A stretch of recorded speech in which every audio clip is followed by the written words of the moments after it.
You know the drill at this point. Pokemon faints, it dies, catch one Pokemon per route and nickname it to set up for emotional trauma. But this time we're doing something a bit different. A two-person Nuzlocke. It's technically called a Soul Link, but no one knows what that means. So basically you and person 2 play the same Pokemon game at the same time, following the same Nuzlocke rules. However, your Pokemon are linked, which means if my starter dies, player 2's starter also dies. And they can't do anything about it. Plus, we can only have one primary typing for both of our teams combined. So if I catch a water type and add it to my team, person 2 can't have a water type at all on theirs. And cherry on top, all Pokemon are randomized. I can walk into the grass at any point and accidentally find God. And maybe he'll just kill all my animals right then and there. So with all these new rules in place, I needed to find a player 2. One who's a real Pokemon master, able to adapt, improvise, and strategize all at the drop of a hat. And who else other than Pokemon Master himself? Jacob Alpharad, who at this point in time has a 50-50 Nuzlocke win ratio. Here's our Pokemon Heart Gold, Soul Silver, Soul Link Nuzlocke. We both go downstairs, barely greet our mom, and immediately beeline it to Professor Elm's lab to see what Pokemon he's got for us, because we don't know. They're random. In case you forgot what I just said, we stroll up to him and he pats Jacob on the head and goes, "Here, choose from these 3. I picked them specially for you. Torterra, Tentacruel, or Ludicolo." Alright, what do I get? Why not Mankey Ariatus? Awesome. Jacob takes Torterra and I take Mankey, and we name them Franklin. On our way to talk to Mr. Pokemon, Jacob runs into a Regirock in a random patch of grass, which just flat out explodes on him. No one died, luckily, but also, oh my god. We get an egg, and immediately Professor Elm calls and tells us he's been robbed and bullied. You really couldn't handle being alone for 10 minutes, could you? On our way back to help a grown adult, we stumble onto a shady figure who scoffs, challenges us to a battle with Pokemon he stole from Elm, which we immediately win, scoffs again, then drops his wallet, passport, credit card, driver's license, social security, Target gift card on the ground in front of us, for the world to see. Dude, get your craps together. You can't be doing that when you're a wanted fugitive. Back in the lab, Elm is crying on the floor as the police and our neighbor are trying to comfort him, and the police asks us if we saw anyone suspicious. Yes, we saw his info. Now here we get to name our rival. Jacob and I try to think of someone that we both shared some sort of rivalry with. When we remembered a certain professional Pokemon Nuzlocker has been consistently reacting and critiquing our Nuzlocke so far, some of his comments were more critical than others, and directed at one of us more than the other. Mr. Policeman, his name is Jan. Hi, Jan. Let's see if you can destroy us from the inside out. Anyway, our neighbor takes us out to some grass to show us how to catch a Pokemon, runs into Articuno, catches it in a Pokeball in the green, and turns to us and goes, "See? Just like that." They give us some Pokeballs and we can finally start our journey. We both run around in the grass and our first encounters are Barboach and Houndoom. This would have been awesome for Jacob if he could catch the dang thing. Since we only had Pokeballs, Houndoom was not getting in the ball no matter what, and we ended up not getting that pair. But you know, it's alright, there's plenty more encounters like Hoppip Farfetch'd that Jacob accidentally kills, or Geodude Gyarados that Jacob accidentally kills, or Tyro Charizard that Jacob accidentally kills. Hey, why do I get this? And Jacob gets all this. And why do you keep killing him, Jacob? But finally, in the Ruins of Elf, we managed to catch a new pair. Sandslash, Camerupt. Not bad at all. We tried to name them Michael, but both misspell it, so welcome to the team, Michels. Then on Route 32, we catch Totodile Beedrill, which is also pretty good, mainly for just me. We started combining the 2 Pokemon to create their names, so we ended up somehow with Bedrodo. We ran into a trainer who had a frickin' Palkia on his team. Fun fact, did you know if you Google Palkia type weakness, Google will tell you that he's weak to Fairy and Salamence? No other dragons, just Salamence. So Jacob and I started joking around every time we saw a Palkia. Oh no, if only I had a Salamence. Uh-oh, don't have a Salamence over here. It was kind of strange how many Palkias we ran into, but that didn't stop us from bullying every single one. So we take on Faulkner, the first gym leader, who has Kyogre Bronzor and Metagross Dragonair. Oh my god. After a lot of difficulty, we both managed to beat him with no casualties. I don't know how that happened, but hey, everyone's alright. Oh, he's gonna take himself out. Oh my god! How about some encounters to lighten the mood? Oh, hello, Shuckle Suicune. that Jacob accidentally kills. In Azalea Town, we challenge Bugsy, who luckily wasn't as stacked as Faulkner. And as we step outside, Jan, who is surprised we haven't been demolished yet, yeah, I'm surprised too, challenges us to a battle, which we also win. Hehehe. We run into Mawile Deoxys in the forest, who someone accidentally kills, and make our way to Goldenrod, where there's a security guard that'll give us both a Pokemon. He hands me a Porygon 2, which I'm ecstatic about, turns to Jacob, and gives him Regigigas, which we can't use because they're both normal types. Of all the legends you had to get, of course you get the only normal type besides actual God. We beat Whitney and in the national park find Piplup Flaffy, which we name Plap. I pitched to Jacob that I'm willing to trade the Bedrotas to make room for this new pair, so he essentially switches Beedrill with Flaffy, which we shake on. Welcome to the team, Plaps. And then my Plap immediately almost gets killed. Jaiden. I'll fix it. Sorry, my bad. We find Dragonair Shuppet, which is an actually insane pair we could use right away. But yeah, I ended up killing that one. Look, I'm sorry, Jacob. It is harder than it looks to catch these things. We pour water on the strange trees on Route 36 that actually turn out to be Cradily Silcoon. We kinda named them Dillydoo and could have added them to the team as death fodder, but we ended up forgetting to.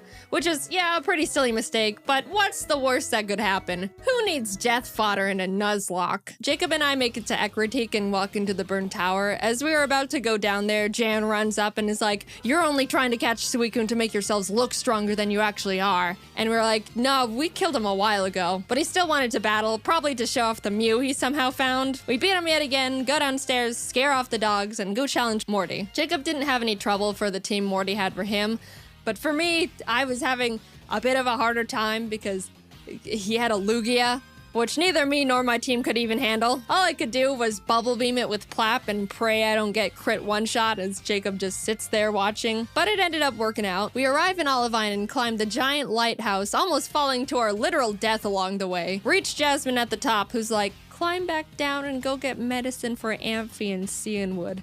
And we were like, we almost died getting here. Surfing to Cianwood, we encountered Abomasnow Pupitar. And I know what you're thinking. Yeah, we did catch them. Abomatar joined the team immediately, and suddenly we've got a pretty powerful lineup going on. Also, a random guy in town gifted us a Mewtwo and Weepinbell. Finally, I'm the one with the legend now. But we had to box him because we couldn't have two grass types. All of this sudden shared luck combined with our 0-death win streak got us feeling pretty confident, which naturally means it's time to get kicked in the throat. Specifically by a black belt martial artist. Gym leader Chuck was indescribably tough in the most bullcrap way possible. For me, Jacob had no trouble at all because he's Jacob. He had a Kingdra, which I brought Abomatar out for. Nothing else on my team could really do anything against it. The main drawback of this is Abomatar's Snow Warning ability, which creates hail, damaging every Pokemon, including my own, that's not an ice type, which is pretty inconvenient in a Nuzlocke. I even made a teeny tiny comment about it when I first got him. I'm gonna call it. Snow's gonna kill one of my Pokemon. Kingdra goes down, and Chuck's only other Pokemon, he's only got two, is Frostlass, who, if you don't know, has Snowcloak. Snowcloak makes the Pokemon 20% harder to hit if there's hail. You want to know how many Pokemon in Gen 4 have this ability? 5. 3 of which being Mamoswine. You want to know how many Pokemon there are in Heart Gold Soul Silver? 493. Now, I know these odds sound pretty awful already, but you know what this Frostlass does? She uses Ominous Wind. Ominous Wind has a 10% chance to boost every single stat of the user. She gets the stat boost twice in a row. After a lot of strategizing, we both decided the best option for us would be to send in Michel as death fodder to heal up Plap, because he's the only one that can really do anything at this point. And what happens? Please don't get another stat boost. He's good. He's so good. No. Oh my! Frostlass crit one-shots Michel as soon as he comes out. Our first deaths. Poor Camerupt, he was so proud for making it out of Chuck's gym and then just falls over dead for no reason. I got Plap healed up and basically started heal stalling, which, sure, isn't a noble strategy, but come on. After literally struggling against my own bad luck for what felt like hours, finally, Frostlass goes down. Finally. Holy shit. Jacob practically drags me out of the gym and we head to the BC. We decided to add a pair we caught back on Route 35, which was Charmeleon Donphan named Darfell. A fantastic duo. I was admittedly, and I think justifiably, still really salty about what we just went through, but Jacob convinced me that we should just move on. We got our Darfells leveled up and returned to Olivine to feed Amphi the medicine that we picked up so Jasmine would finally do her job. And check this out. Already done. You're right. Oh my god. Look at our two screens real quick. Nah, it's alright. She also had a Geoxys. We headed to Mahogany Town, catching and adding Nidoran and Bibarel named Beryl to the team. And in the Lake of Rage, Jacob caught a Kyogre paired with my Swalot. We never used this pair, but I just wanted to mention it for reasons. We approached the glistening shadow of the lake beast, activate the encounter, and find a shiny Banerian Donphan. Not, you know, the best, but hey, free shiny Pokemon. Doesn't hurt to Oop, I killed it. That's, again, my bad. Sorry. Lance walks up to us and goes, "Hi, I'm Lance." Grabs us by the wrist, kicks down the door to the Mahogany Town 7-Eleven, kills one of the guys in there, and runs into the rocket hideout where he continues to wipe out any living organism he finds down there. Classic Lance. We decided to copy him and beat up all the executives and their power generator. Right before we fly to Goldenrod, we pick up the 7th badge and then continue curb stomping Team Rocket. We were getting a bit too comfy though, and as Jacob wasn't paying attention, mainly because he just got a chicken sandwich, Obamatar was killed by a Golem's earthquake. Oh no. That was a really bad blow and stung much more because we weren't paying attention. But we did have to move on, especially since we were literally in the middle of a gang fight. We shoved our way to Rocket Executive and Big Boss Archer and give him a bit of a throat chop so he would calm down and stop doing whatever it is he was doing. And everyone is saved. On our way to Blackthorn, we catch Frostlass Corfish, which put me into a vengeful trauma spiral. You. And then Jacob caught himself both a Suicune and an Azelf. We arrived and took on Claire, who led with a Mewtwo against me, which at this point I shouldn't even be surprised. But all the rest of our team was pretty much a pushover for both of us. Claire's a bad sport and refused to think we were good trainers, so we talked to the old man behind the gym and he's like, "So do you beat your Pokemon?" And we were like, "No." And he's like, "Awesome. Claire, give him the stupid badge." What? So now we can head to the Elite Four. Hey guys, I think you should go fight a horde of Asian women in Ecruteak. So we enter the Ecruteak Theater and start fighting the women, and the second girl for me sends out Ambipom. As I switched to Franklin, it screeched, which I didn't pay attention to, and Ambipom double hit killed Franklin. Our starters died. Dude, that was really sad. We were about to make it to the Elite Four with them, and bam. Not alive anymore. They were with us through everything, pretty much the backbone to our teams.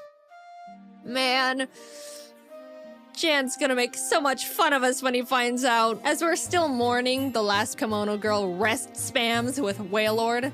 "Do you have any dignity, woman? We're lamenting over here." We try to leave and the girls are all, No, go catch the legendary Pokemon." He's already got 3, so I head to Whirl Islands and Jacob scales the bell tower, and what legends do we find? The legendary Zangoose and Loudred. Finally, we have some freedom again, and as soon as we touch the water in Newbark to head to Victory Road, what pops up from the bottom of the lake but Entei himself? And Doduo. Oh my god! Hello, Dode. That's going in the box because fire types. We catch Cascoon Regirock in Victory Road, and heading towards the exit, Jan sprints up from behind us, and I iconically say, "This is your last chance to kill one of our Pokemon, Jan." And what happens? Oh my god. No. What happened? Oh. That's not great. He killed one of our Pokemon. Yeah, that sucks. That really sucks. Darfell was an incredible pair we've had since the 5th gym, and we really grew to lean on. We lost quite literally half our team right before the Elite Four. We beat Jan for the last time, enter the Indigo Plateau, and immediately bolt to the PC to see what kind of damage control we can do. After a very long time of trying to stitch together the best teams possible, we ended up with this. Ampharos Empoleon, Bibarel Nidoqueen, Beautifly Cradily, Dodrio Entei, and Victory Bell Mewtwo. I know. Wow, Jaiden, super balanced. You've got Mewtwo and Entei and Jacob has a Beautifly. Look, this is the best we could do, I promise. Tell him, Jacob, tell him. Anyway, big deep breath. Here we go into the unknown depths of the Elite Four. Will, Coda, and Bruno were all no problem at all. We breezed right past them. Everything was going great. This is fine. It's done. Yeah, he's... Oh my god. It's fine. I win these. On the other hand, Karen was not as nice. No, I just mean, what if he does any charge move? Oh. Okay, he just did cross chop. He's dead. It's fine. I was safe to fly him. I'm just paranoid. Oh my god. Yeah. Oh my god. Oh my god. Oh no.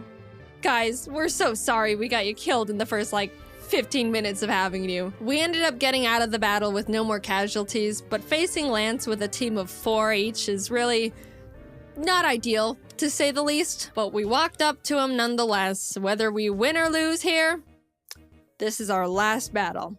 He leads with Fiona and Ledian, which we were both like, ha ha ha, Lance, is this all you've got?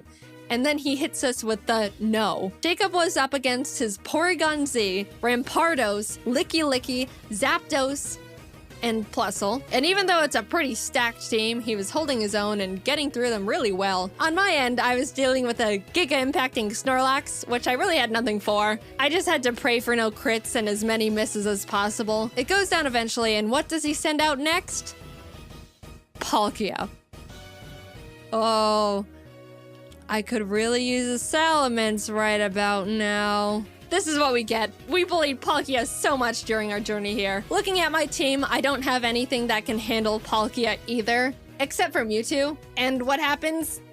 He gets Spatial Rend crit one-shot turn 1. I am in a lot of trouble. I took so much time getting past Snorlax that Jacob was already done with his battle, so all he could do was watch this massacre from the sidelines. I sent out Dillydoo to confuse stall him and just try to chip away at him with basically nothing. And my god was I lucky, because if Palkia hit one more crit at any point, Dillydoo and the run was over.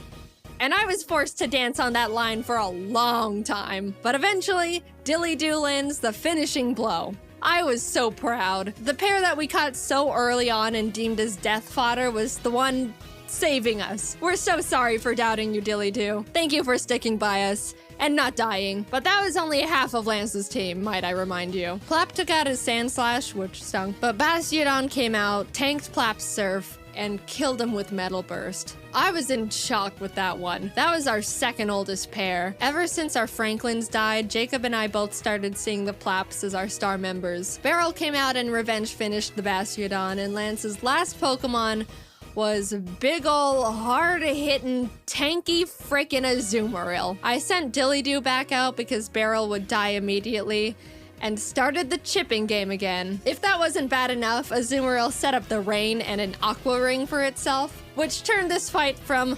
to, this awful one-on-one lasted 10 whole minutes. I slap him, he slaps back, much harder, and then heals, and then I heal. But eventually, Dillydoo wins the stalling battle, and Azumarill goes down. In an unpredictable turn of events, Dillydoo saved us from utter defeat. What an adventure we just went on. Insane encounters, insane bullcrap, friends, death, bullying, and the Dillydoos. Thanks for going on this journey with me, Jacob. I quite literally couldn't have done it without you. And a salute to the buddies we made along the way.